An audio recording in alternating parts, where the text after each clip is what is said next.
Welcome back. Today's stock we're covering is another one of the major banks in the United States. Today we're covering Citigroup, ticker symbol C, which is a diversified bank with a market cap of almost $75 billion. Really quickly, if you are interested, I just did a video on Goldman Sachs, which you can check out in the top right corner. Otherwise, if you could please like this video and subscribe to the channel before we move on, I would greatly appreciate that. Thanks, guys. So a couple weeks ago, Citigroup announced its most recent quarterly financial earnings, and we can see that the bank had a profit beat due to an increase in interest payments and their trading desk, while at the same time their CEO is pushing for a major overhaul, which I'll get into below. So regarding Citi's overhaul, we can see that management will be cut from 13 layers to 8 as a part of a major reorganization of the company. 15% of all functional roles will be reduced, and they will eliminate 60 of their company committees. Jane Fraser, the CEO of Citigroup, said that these are permanent changes that will be driven all the way through the organization. Citi, if you aren't familiar, has been a company that is performing but not expanding.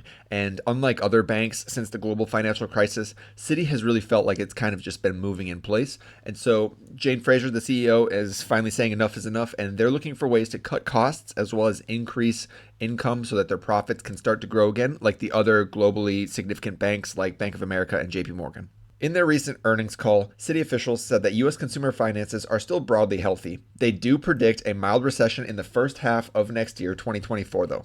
Delinquency levels for the bank are still low compared to historical levels, but their provisions for losses have risen from $16.3 billion to $17.6 billion. If you would like to read the rest of this paragraph below, it kind of goes into details about how Citi beat its earnings per share guidance and why they're guiding higher. But basically, the moral of the story here is that they did beat on their earnings and they are guiding higher, which is typically very good to see. So back to our spreadsheet, let's take a look at the financial numbers and let's decide if Citi is a decent investment today. Revenues have been growing very slowly for Citi at only 2.38% per year for the last 5 years. Net interest income has grown thanks to higher interest rates, so that is to be expected, and it's good to see that the company is making more money on its interest. Operating earnings for the company have been much less stable and are currently sitting just below where they were pre-pandemic. Operating margins, on the other hand, are still significantly below pre-pandemic levels, and they're currently hovering in the high teens to low 20% versus just under 30% in the past. Return on assets look a lot like the operating margin. We know that banks tend to have very low return on asset numbers because a ton of their assets are locked up for reasons outside of their control. But an ROA at or above 1% is pretty solid in today's environment, and that's where Citi was in 2018 and 2019, but in the trailing 12 months, they've been at roughly half that at 0.57%, so we would like to see some major improvement on their return on assets as well. The bank has been exceptionally good at buying back its shares, though. As we can see from 2018 to the trailing 12 months, they've bought back about 5% per year, which is incredible. It continues to add to shareholder value. Cash on hand for the bank took a major drop in the trailing 12 months. So if you are interested in this company, this is one of the first things I would want to research is why in the trailing 12 months has Citigroup seen its cash and cash equivalents falling by such a drastic amount. Provisions from loan losses have increased, as the article that we looked at earlier stated, but we can see that it's still sitting around 2018 numbers, which means that this isn't particularly alarming for Citigroup, and we're probably sitting at a normalized level right about now. Book value per share has expanded nicely since 2018, and is currently growing at 7.25% per year. Tangible book value per share looks very similar, growing at about 8% per year. Citi's free cash flow per share has been variable over the last few years, and this is another point that I would emphasize should have some further research, and we should figure out why in the trailing 12 months their free cash flow has dropped so significantly. The company's dividend has increased nicely since 2018, but through the pandemic they held it steady at $2.04, and just recently they increased it only slightly, so that in the trailing 12 months, the company's paid out $2.06 per share. Citigroup's payout ratio has been generally very safe, hovering in the high 20% to low 30%. It is increasing slowly, so we would hope that this payout ratio at the very least stabilizes in the future, but currently I have no problem with it. And so moving on to the EPS chart, we can see that Citigroup is extremely undervalued if we're using a fair value of 15. Now, since the global financial crisis, most of these larger banks have traded at PE values that are lower than 15. So if I change the stock's fair value PE to something closer to 10, we can see that Citigroup is still relatively undervalued. In 2018 through 2020, we can see that the company traded very closely to a PE of 10. But since 2022, it has traded significantly under that PE and is currently sitting at 6.25. Now, one very interesting thing to point out is that the projected CAGR of Citigroup is only 1.13% per year for the next 5 years, which is incredibly slow. So while the stock is a good value, you're probably not going to get much growth due to growth of the company. You should instead expect most of your future returns in this company to come from the dividend payout, as well as PE expansion. Moving to the book value chart, we can see that Citi has on average traded at a price to book value of 0.7. If you watched my Goldman Sachs video, you heard me say that in most cases, a bank will trade at or around 1.0 for its price to book value.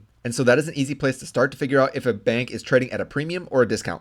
With an average price to book value of 0.7, Citi definitely trades at a discount in general. And that typically happens when Wall Street and other investors believe that the bank is not the most efficient at creating new capital. But even with this low average price to book, we can see that Citi's current price to book is 0.4, which is almost half what its historical average is. If Citigroup was undervalued on an earnings per share basis, it is definitely undervalued on a book value basis.